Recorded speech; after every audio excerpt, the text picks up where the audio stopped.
first ran for office, one of my very first supporters was Trini Garza, who I guess is the namesake of your school.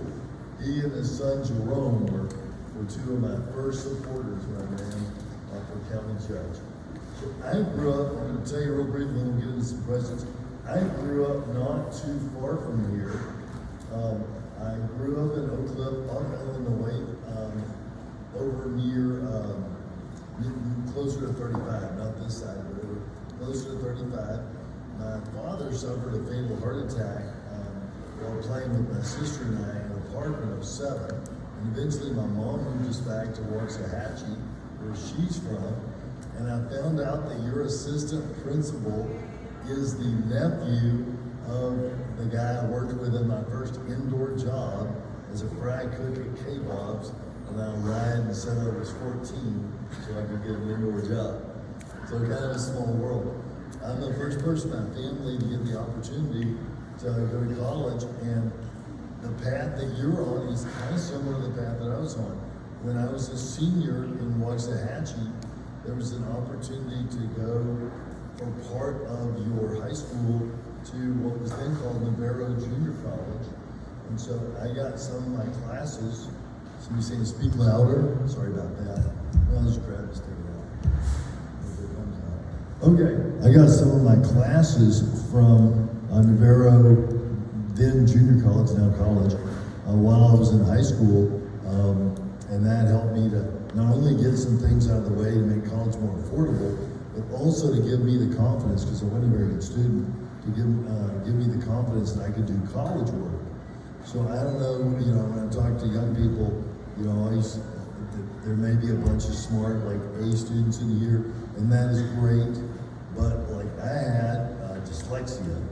You don't have to raise your hand if you have dyslexia, but I suspect in a group this big, there's people with dyslexia, and it can be hard to read and do other things when you have that. But that college and high school gave me that confidence to believe that I could go forward and go to college, and I was able to do that, and then go to law school, able to do that. And that experience, going to college, jobs that I've had and everything, not only transformed my life, but it had a transformative impact on many other people in my family in a couple of ways. I was able to help some of them go, but also once they saw me do it, and some of them knowing that I wasn't a very good student, and they were even better students than I was, they gave them the confidence for them to do it. So now we have school teachers and lawyers and other professions in our family now that we didn't have in the last generation, and the generation behind me is going to college. So not that everybody needs to go to college or good jobs when you don't go to college, but I just know it was very, very good for me.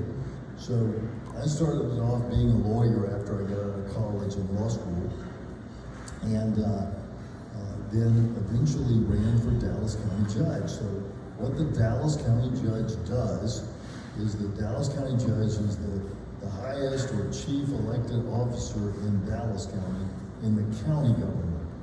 So you've got, the city of Dallas or the city of Cedar Hill, there's 26 different cities in Dallas County, but all of them are in Dallas County. So to give you an example of things that the county does, let's say someone is injured or sick.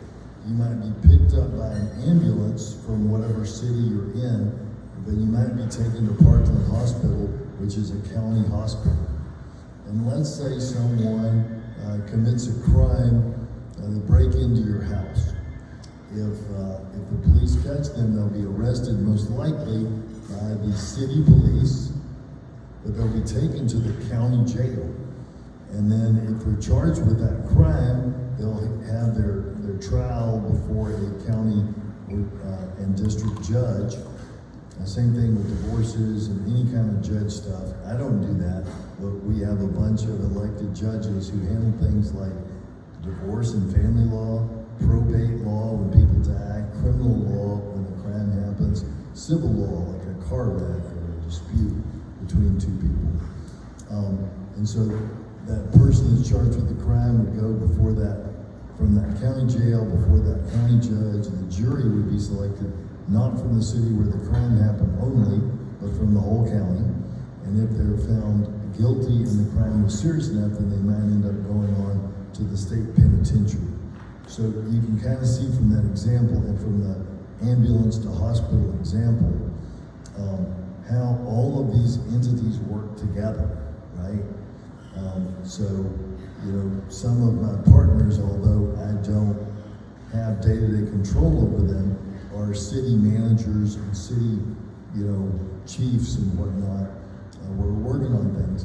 And one of the things that I work on, that y'all may have seen some on television, is when big emergencies happen.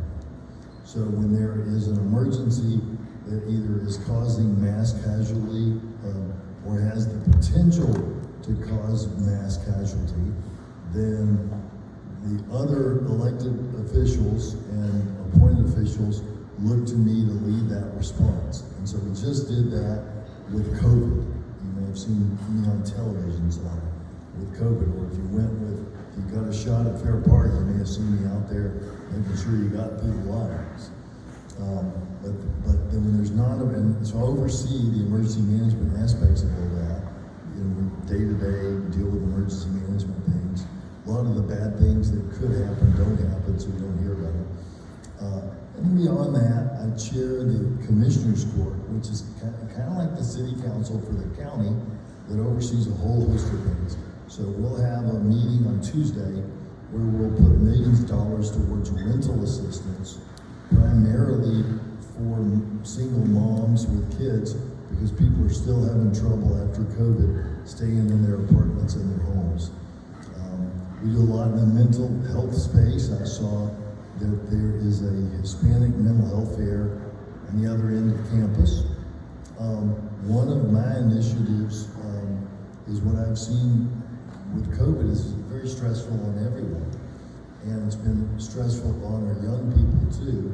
And so we want to work to make sure that young people starting at middle school, not waiting until they're in high school, but starting at middle school, get the assessments that they need and get the help that they need. You know, if they need any help, both on the mental illness side. So for instance, with me, I had dyslexia. Well, that didn't really even get diagnosed until I was, you know, in college, right? Now, you know, I'm sure now they do a better job at that. But that wasn't the focus now. When I broke a toe playing football, boy, they diagnosed that thing right there on the field, you know. So your physical body is something that where we can see injuries, but our mental body and our mental self, that can be harder. But none of us are perfect mentally, just as none of us are perfect physically. And so I want to encourage anybody who is, you know, who does have any anxiety, feels like they're sad, whatever, talk to your counselors, because DISD, I don't know if you guys know this, but DISD has a better counselor to student ratio than any other large ISD in the whole country. So, and then there are folks at Parkland, Metro Care, and other places, if you have any of those issues, that you know, can help you, and there's no shame at all in seeking help for those things. I know there's a bunch of questions, so I thought what I would do is I would use my time to just answer your questions, and if we run through all those, then Lupe gave me like 30 more that he didn't make. So we got plenty of questions. Go ahead. Yes, sir. So the first question comes from, let's see here, Jacob, where are you?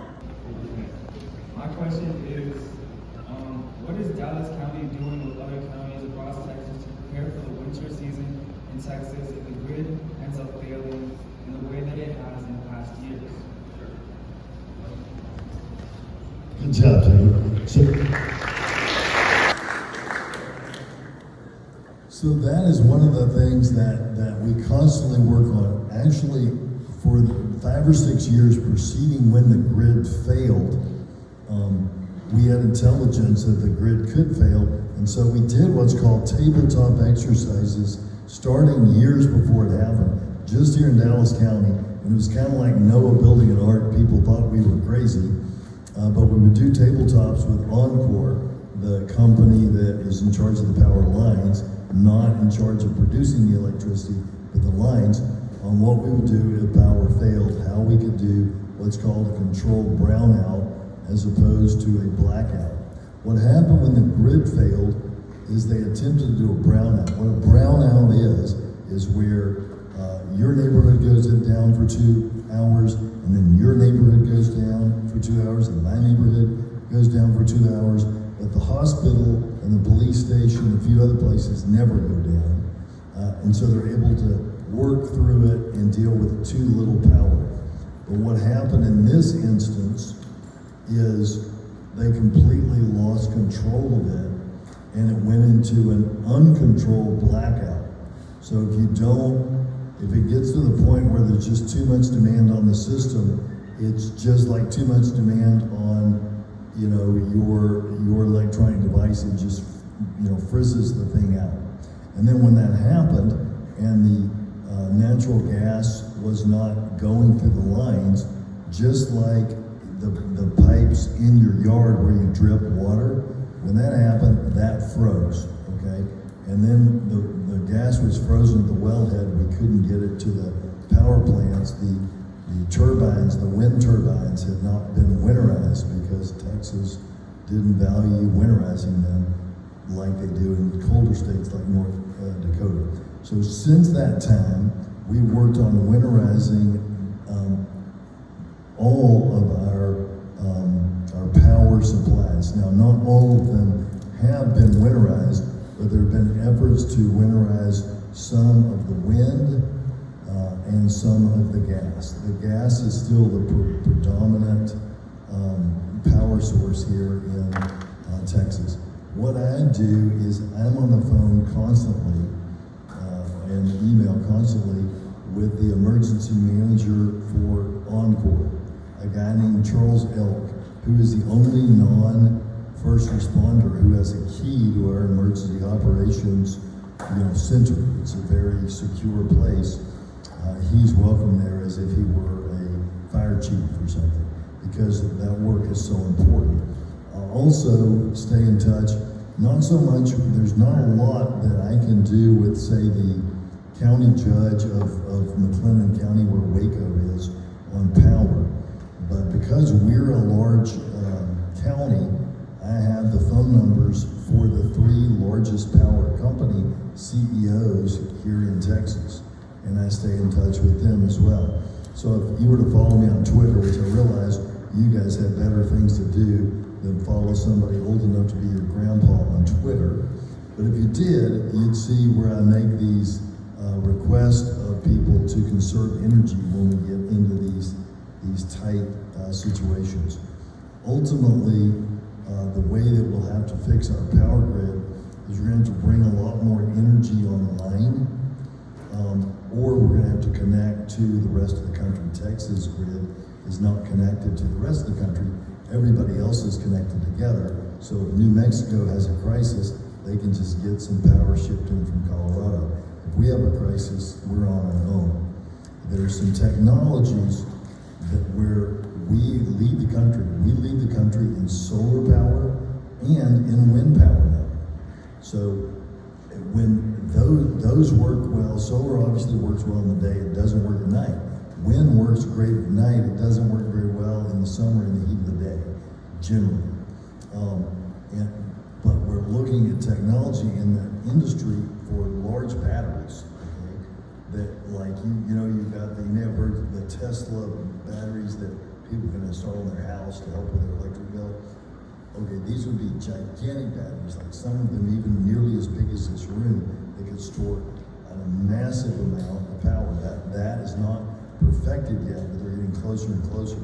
When that happens, you'll be able to have a lot of reserve from wind and solar to use any time.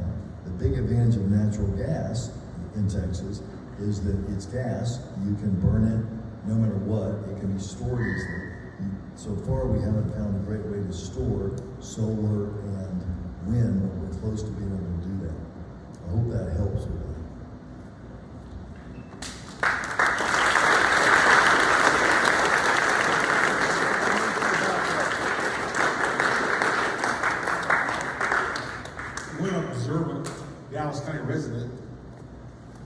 again just recently, Dallas Morning News,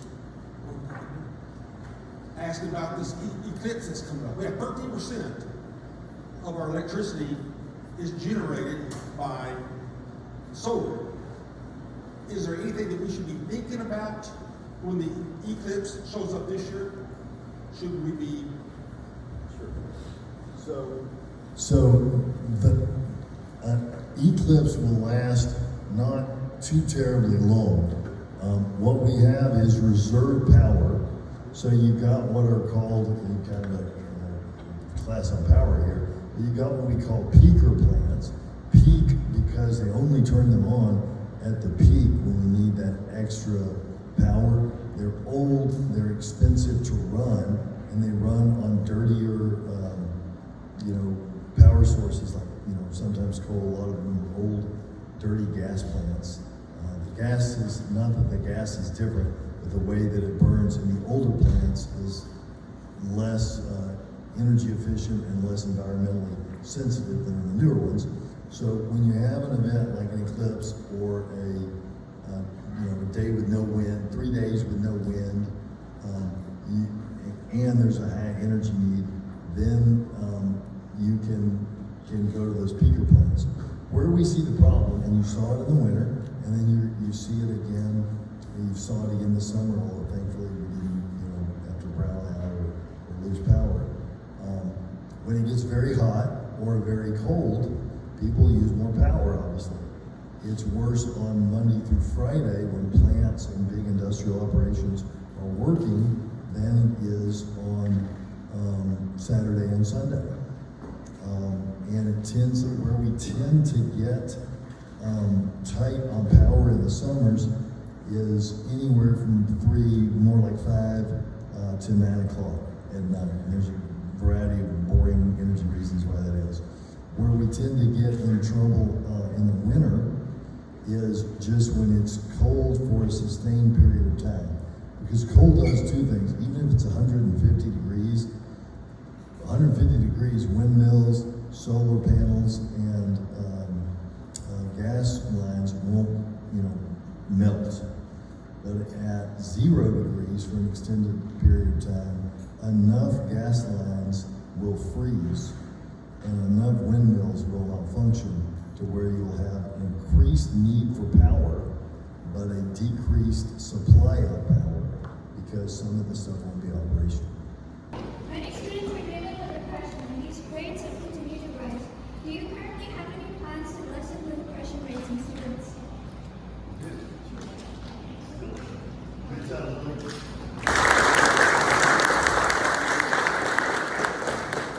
So, yes, we absolutely do. We are starting, and it should be in front of the Commissioner's Court here in the next couple of months. We're starting with 6 middle schools. I believe 5 of them are in DSD and 1 of them is in a suburban district, where we are going to do race neutral and tested assessments if the parents say it's okay of the kids. And then if we have a kid that is predisposed to depression or anxiety or other issues, then we can get that kid to the school counselor or to Metro Care, our largest provider of mental health services here in North Texas, or to Parkland, or to a host of other places where they can get the help that they need. It takes courage. If you're depressed, it takes courage to stand up and ask for help. But it's not a weak person who stands up and asks for help. It's a brave person who stands up and asks for help. And what we got to do is we got to change this stigma that not so much young people, but some of the old people have about mental health, right? Because we want to be as healthy as possible. When we had COVID hit us, I knew that my team and I would have to work 18-hour days for a long time. And I knew it would be very stressful.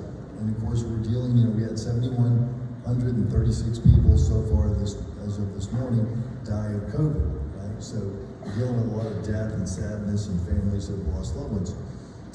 So what we did with those folks is we got everybody in the pods of 3 people, and we had accountability partners where we talked about our mental health, and how we were doing. And then when people needed time off or needed some help, we made sure from their teammates in their little accountability group that they got that. I had one of those too. It's very important. So if y'all remember the police shootings, years ago, you guys were younger, but back, this would be 9 years ago, we had a protest about police brutality in downtown, and a sniper got on top of a building and shot people, killed some police officers, and wounded some civilians.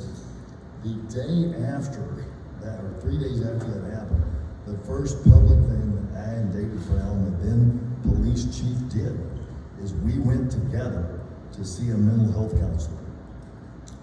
We actually did it, and then we told the press we were doing it. They showed up. We came out from seeing the mental health counselor and told them that we had done that and that we thought it was good, and we encouraged all the officers that were involved and their families to do the same. We did that to try to encourage people to do it, but it was actually helpful to us. Neither one of us had been able to eat much food in those 3 days. And after we left that mental health counselor, we were out by, not too far from here actually, it was at T.D. Jakes' church at the Potter's house. After we saw the counselor, we chowed down. So, I want to encourage y'all to do that. That's one of the things that we're doing. We're putting a lot more money into our Metro Care facility, the Hillside facility, that will be on 30,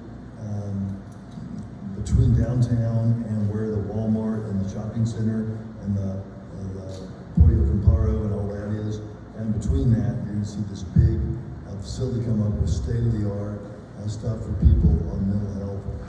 There's a lot of money from ARPA, from the American Rescue Plan, that we put towards mental health. And we recognize that mental health is a crisis and it's worsening. And that's not just what I say. Do you know that there's a thing called the Gallup poll? It's one of the oldest polls where they ask people questions on the phone or internet. 90% of Americans say mental health is a growing crisis. You can't get 90% of Americans to agree on anything, but they agree on that.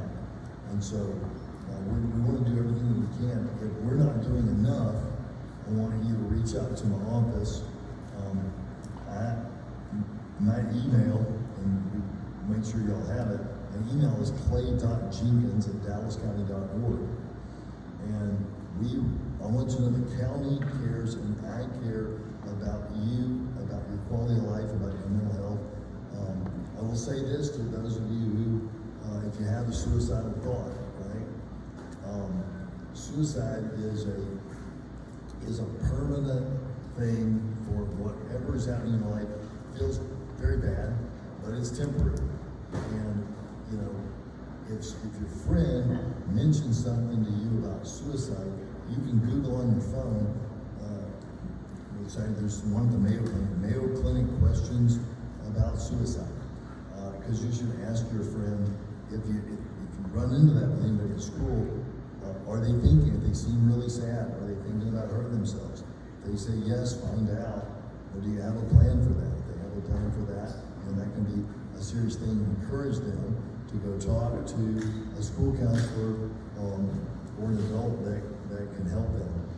Because most people that get really sad, they don't want to hurt themselves. What they really want is to get better. So be a good peer friend and help them when you hear that. Thanks.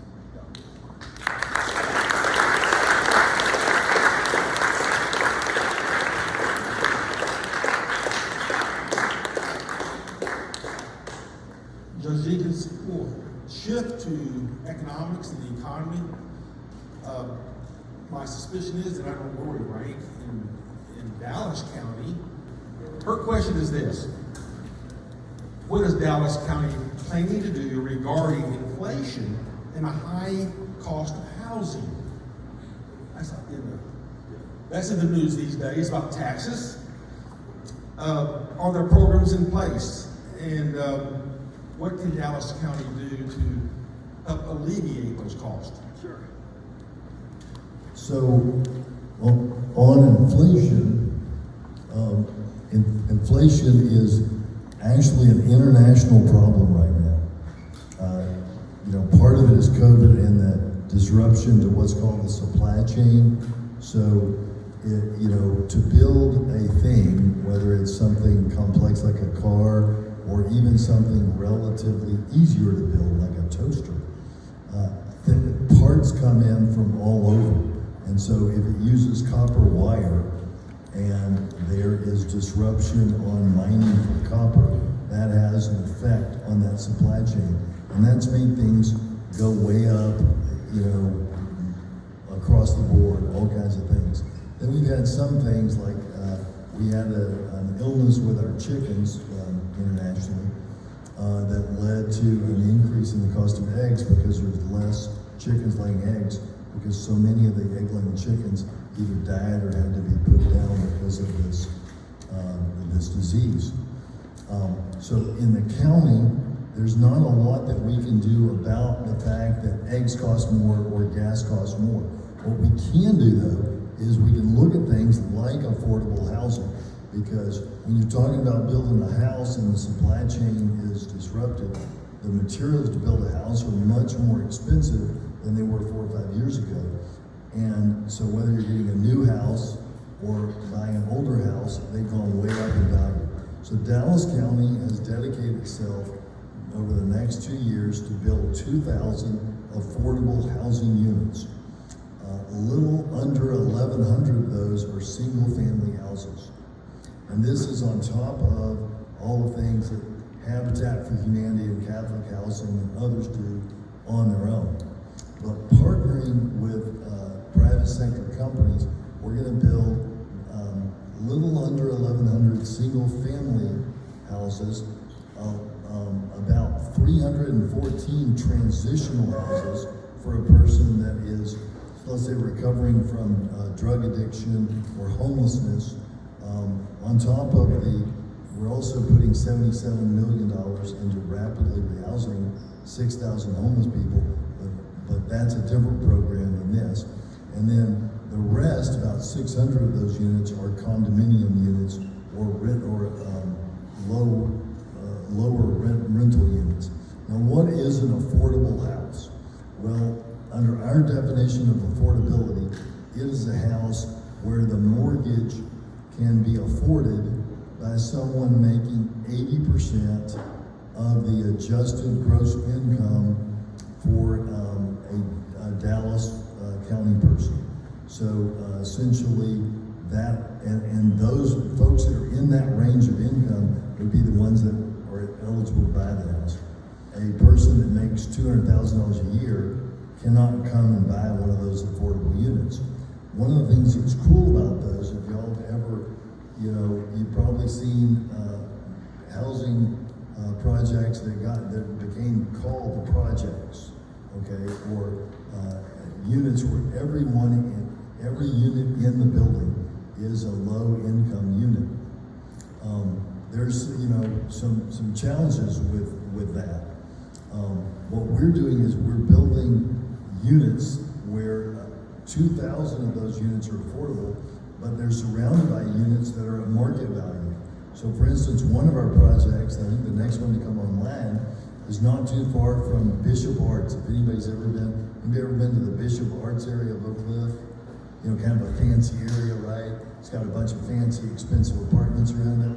Well, intermixed with all those will be our apartments, or our condos that will have affordable units in them. It's where the old Oak Cliff sub-courthouse was, been torn down, working with Catholic Housing to build those. There'll be some units that are affordable for families below the average wage, which is in, like I say, in the $40,000 a year range and lower to get those units. So we can do that. We can do things like our rental assistance, where we help pay 3 months of rent for people to keep them in their home. And then with our own employees and contractors, we make sure that whether they're our employee or whether they are working for a company that cuts our grass, that no one makes below the living wage for Dallas County as determined by MIT, a college, Massachusetts Institute of Technology, determines that living wage is right around $19. So we make sure that everyone makes at least that who either works for us or with us.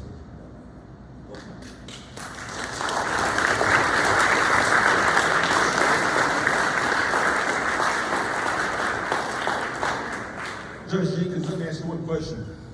What do you see on the horizon for, quickly, on Dallas County, southern Dallas County?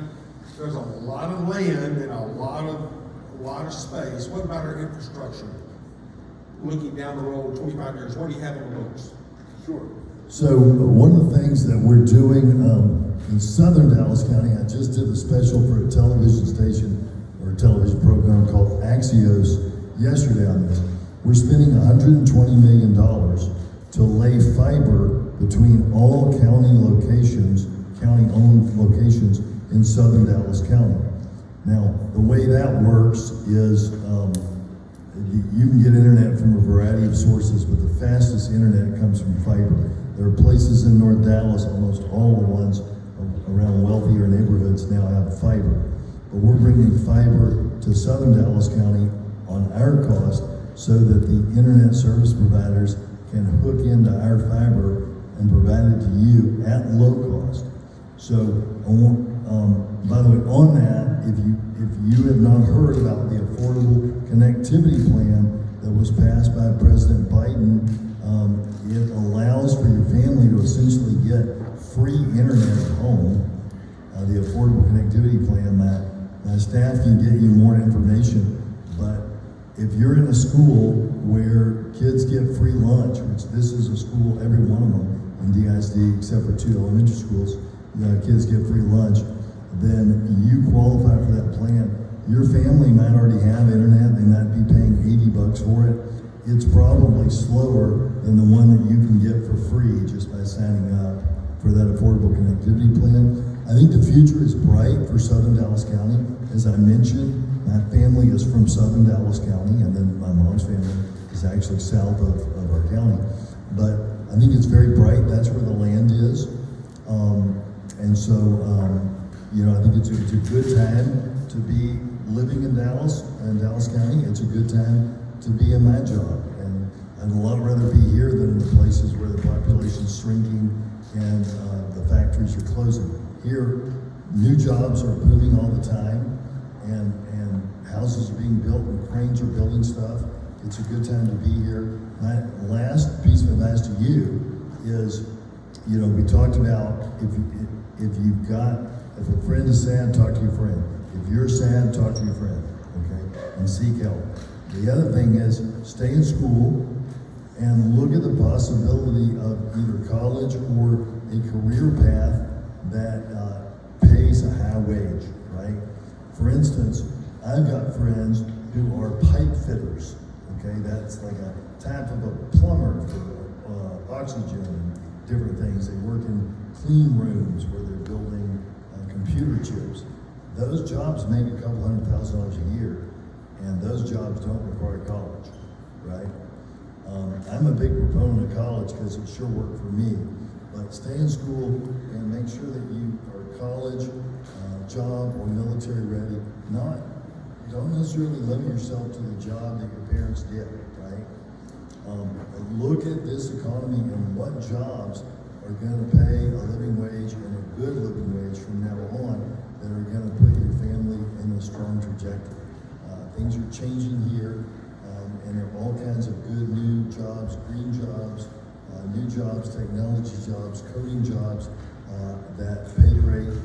And if you have a desire to do it, go to college, and when you go to college, get on a path for one of those high-paying good jobs. God bless you.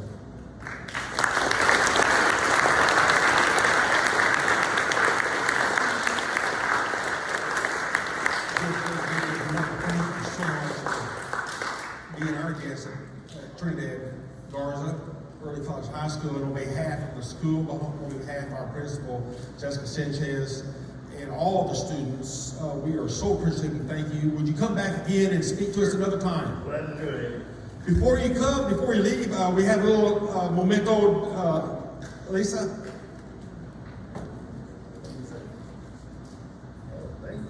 Just want to say thank you for your time and for joining us today. Thank you.